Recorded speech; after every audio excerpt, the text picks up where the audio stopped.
안녕하세요. 신동일 꿈발전소 3일 경제독립TV 경제독립운동가 신동일 소장입니다. 2020년 7월 10일 정부에서는 22번째 부동산 대책을 발표했습니다.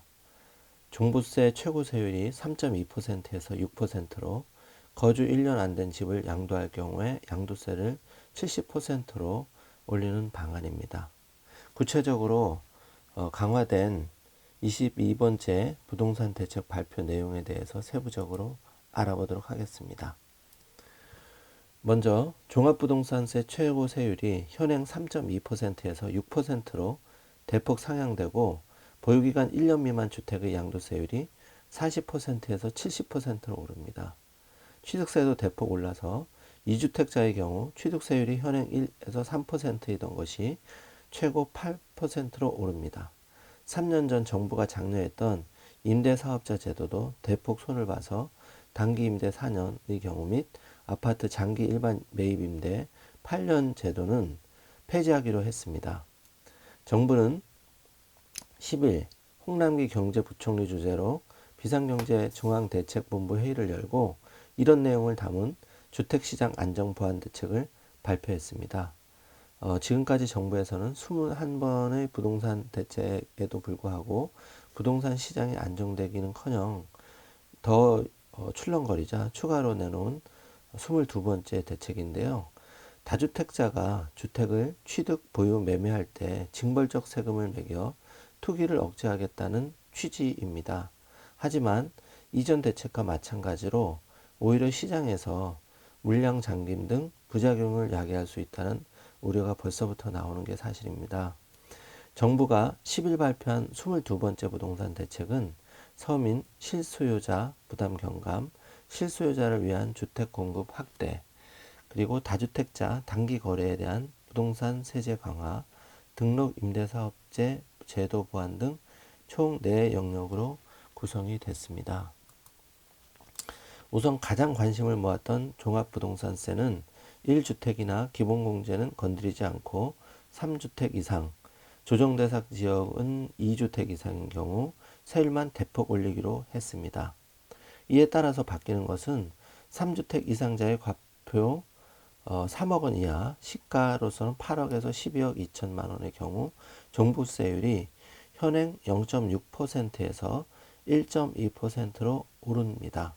최고 세율 구간인 과표 94억 원, 시가 123억 5천만 원인 경우 초과 보유자는 세율이 현행 3.1%에서 6%로 껑충 뜁니다. 또한 6.17 대책에서 발표한 대로 법인에 대한 종부세도 대폭 강화해 다주택 법인에 대해 최고 세율 6%를 적용하고 기본공제 6억 원과 세부담 상한 적용을 배제하기로 했습니다. 다주택자와 단기 보유자 양도세도 대폭 올리되 매물 유도를 위해 내년 종부세 부과일인 2021년 6월 1일까지 시행을 유예하기로 했습니다. 2년 미만 단기 보유 주택의 양도세율은 60%, 1년 미만은 70%를 적용하기로 했습니다. 다주택자 중과세율도 인상해 기본세율 6에서 42%에 2주택자는 20포인트, 3주택자는 30포인트를 추가하기로 했습니다. 다주택자와 법인세도 대폭 올려 2주택자의 경우 취득세 부담이 현행 1에서 3%에서 8%로 3주택자의 경우 현행 2에서 3%에서 12%로 높아집니다. 4주택 이상자와 법인에도 취득세율 12%를 적용하기로 했습니다. 또 부동산 신탁을 통해 보유세 부담을 낮추는 우회로를 차단하기 위해 관련 법을 개정해 부동산 신탁 시 종부세, 재산세 납세자를 수탁자, 신탁사에서 원소유자, 위탁자로 변경하기로 했습니다. 임대사업자 등록제도는 개편해서 단기 입대 4년 및 아파트 장기 일반 매입 임대 8년 제도를 폐지하기로 했는데요. 단기 임대의 경우 신규 등록 또는 장기 임대로의 유형 전환은 막고 장기 임대는 유지하되 임대 의무 기간을 현행 8년에서 10년으로 연장하기로 했습니다.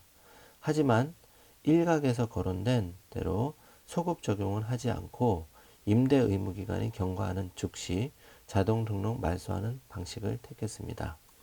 임대 의무 기간 종료 전에도 자진 말소 희망 시 공적 의무를 준수한 적법 사업자에게는 자발적인 등록 말소를 허용하고 임대 의무 기간 준수 위반 과태료를 면제하기로 했습니다.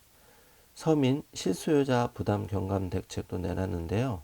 생애 최초 특별공급을 민연주택에도 도입해 공공택지의 경우 생애 최초 공급을 15%, 민간 택지의 경우 7% 의무 배제할 계획입니다. 국민주택도 일반 공급분을 현행 20%에서 15%로 낮추는 대신 생애 최초 공급분을 20%에서 25%로 높입니다. 아울러 신혼부부 특별공급 소득기준을 완화하고 생애 최초 주택에 대해서는 취득세를 감면하는 내용도 이번 대책에 포함하게 됐습니다.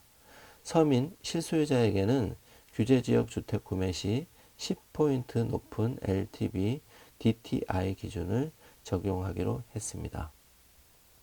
마지막으로 혼란을 부른 6.17 대책, 대출 규제에 대한 보완책도 마련해서 규제지역 지정 변경 전까지 입주자 모집 공고된 사업장의 무주택자 및 처분 조건부 1주택자 잔금 대출에 대해서는 규제지역 지정 변경 전 대출 규제를 적용하기로 했습니다. 이 조치는 7월 13일부터 시행될 예정입니다. 자, 지금까지 정부에서 발표한 22번째 종합부동산 대책에 대해서 핵심 내용 위주로 정리를 해 보았습니다. 이번 대책이 정말 마지막 대책이 되었으면 하는 바람을 가져보고 집값이 조금 안정되기를 바라봅니다. 22번째 대책까지 올 때까지 안타깝게도 아파트 가격이 굉장히 많이 올랐습니다. 물론 그 경제 독립을 이루기 위해서는 당장 내 집을 마련하는 것이 부자들도 일관되게 걸어왔던 길이기도 합니다. 안타깝게도 지금 아파트 가격이 많이 올랐습니다. 그럼에도 불구하고 마음이 급해져서 지금 무리해서 연구를 해서 아파트를 구입하는 계획을 가지고 계시다면 이런 말이 있습니다. 소나기는 피하고 보자. 그런 명언이 있는데 아파트든 부동산이든 주식이든 너무 과열되었을 때는 한 템포 조금 쉬고 가는 것도 재테크의 하나의 방법일 수 있습니다.